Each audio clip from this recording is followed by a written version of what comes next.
वजह से मुसलसल लेकुरिया की शिकायत हो, पानी मुसलसल निकलता हो, तो क्या इसे हर नमाज के लिए वज़ू करना होगा? और वो पानी अगर कपड़ों पे लग जाए तो क्या कपड़े चेंज करने होंगे, क्या होगा? नीज़ अगर फजर के लिए वज़ू किया तो क्या इसी वज़ू से इशराक़ और चाश की नमाज़ पढ़ी जा सकती है?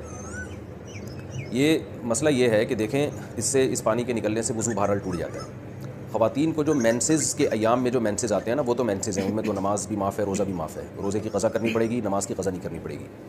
लेकिन मेंसेस के अलावा जो किसी भी ख़ातून को जो भी पानी आता है, ब्लीडिंग हो, चाहे वो ब्लड ही क्यों ना आ रहा हो, तो शरीयत की इस्तिलाह है, इसको इस्तिहाज़ा कहा जाता है।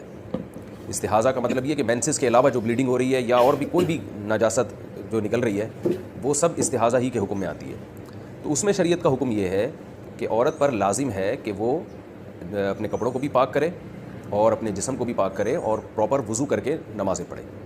यानी बार बार भी अगरचे उसको वज़ू करना पड़े तो उसको बार बार वज़ू करना पड़ेगा। लेकिन एक कंडीशन